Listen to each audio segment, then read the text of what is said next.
Vous savez, pour vraiment piger ce qu'est l'intelligence artificielle, il faut aller bien au-delà du code. Il faut s'intéresser aux humains qui sont derrière. Et notre histoire, elle commence justement avec l'un de ses plus grands pionniers, qui, au lieu de célébrer les progrès, a sonné l'alarme, au cœur même de la Silicon Valley. Ces mots-là, ils ne viennent pas d'un technophobe, loin de là. Non, ils ont été prononcés par une des légendes de l'IA, Douglas Hofstadter, et ce, au siège de Google. Imaginez un peu le choc dans l'auditoire. La question est donc évidente. Pourquoi l'homme qui a inspiré des milliers de carrières dans l'IA est-il soudainement si effrayé? C'est ce qu'on va tenter de comprendre. Pour ça, il faut saisir ce que Hofstadter craint de perdre. Allez, on y va, on se met dans l'ambiance. On est en 2014, chez Google. Douglas Hofstadter, l'auteur du livre culte Gödel, Escher, Bach, se retrouve face à toute la crème de l'IA mondiale. Mais il n'est clairement pas là pour les féliciter. Ce qui est fou, et c'est toute l'ironie de la situation, c'est que son livre, c'était la Bible pour la plupart des gens dans la pièce. C'est ce bouquin qui explore comment la complexité, la conscience même, peut émerger de systèmes purement logiques. C'est littéralement ce livre qui a lancé leur carrière. Ok, mais alors d'où vient cette peur? Eh bien, elle vient de la capacité des machines à conquérir des bastions qu'on pensait inviolables, des domaines considérés comme le propre de l'humanité. Le premier coup de massue, ça a été les échecs. Quand Deep Blue a battu Kasparov, la machine n'a pas gagné en pensant comme un humain, avec de l'intuition, pas du tout. C'était de la force brute, une puissance de calcul phénoménale qui analyse des millions de coups à la seconde. La maîtrise d'un jeu vu comme le sommet de l'intellect, réduite à de la mécanique pure. Mais pour Hofstadter, il restait une citadelle imprenable, la musique. Dans son livre, il l'écrit noir sur blanc.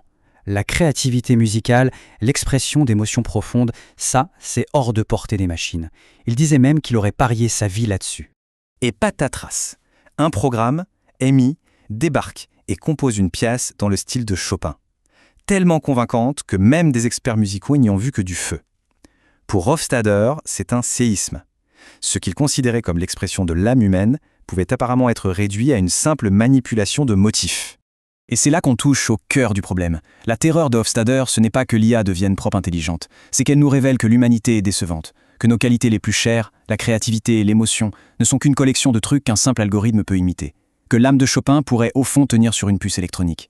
Bon, pour comprendre comment on en est arrivé là, il faut faire un petit retour en arrière. Le domaine de l'IA a toujours été divisé en deux grandes écoles de pensée, deux philosophies qui se sont affrontées. D'un côté, on a ce qu'on appelle l'IA symbolique. L'idée, c'est de programmer la connaissance avec des règles logiques, de haut en bas, un peu comme une recette de cuisine très très détaillée.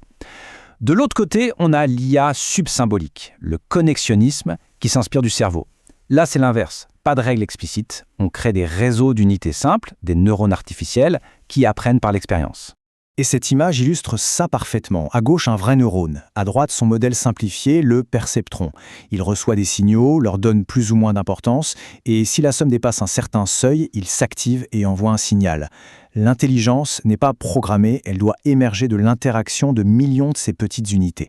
Prenons un exemple concret. Pour qu'un réseau de neurones apprenne à reconnaître le chiffre 8, on ne lui donne pas les règles de ce qu'est un 8. Non, on lui montre des milliers et des milliers d'exemples.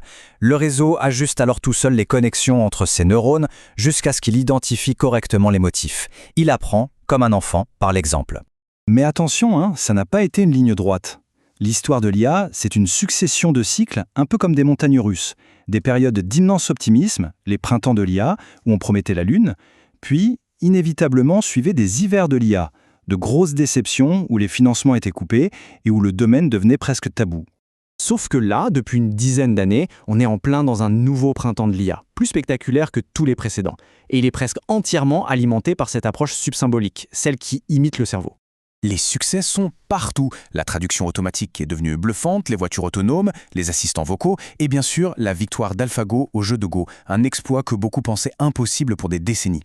Tous ces progrès reposent sur l'apprentissage profond, une version moderne des réseaux de neurones. Ce succès fulgurant a donné naissance à un récit complètement opposé à la peur de Hofstadter. C'est l'idée de la singularité, popularisée par le futurologue Ray Kurzweil.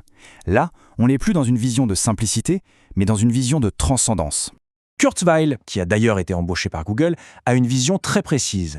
Il prédit que vers 2045, l'IA déclenchera une explosion d'intelligence qui nous dépassera de façon exponentielle. C'est cette vision accélérationniste, cette course en avant qui trouble si profondément Hofstadter.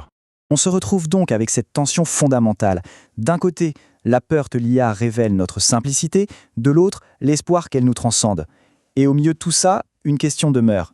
qu'est-ce qu'on est en train de construire au juste? Au fond, tout ça repose sur un grand débat philosophique, celui entre l'IA faible et l'IA forte. L'IA faible, c'est tout ce qu'on a aujourd'hui. Pensez à un GPS, il simule brillamment l'intelligence pour une tâche très précise. L'IA forte, ce serait tout autre chose. L'idée qu'une machine pourrait un jour avoir un véritable esprit, une conscience.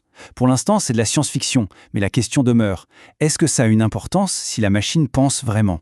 La vraie question qui divise les experts aujourd'hui, c'est de savoir si tous ces systèmes spécialisés, AlphaGo, les voitures autonomes, les traducteurs, peuvent un jour être intégrés pour former une intelligence générale, ou si on est juste en train de construire une collection d'outils hyper performants, mais fondamentalement limités. Et c'est là qu'on boucle la boucle et qu'on revient à Hofstadter. Sa peur ultime, ce ne sont pas les robots tueurs, c'est la banalisation de l'esprit humain. La question qu'il nous laisse est profonde. En cherchant à recréer l'intelligence, ne risque-t-on pas de découvrir que ce qui nous rend humains est finalement bien moins spécial que ce qu'on avait imaginé ?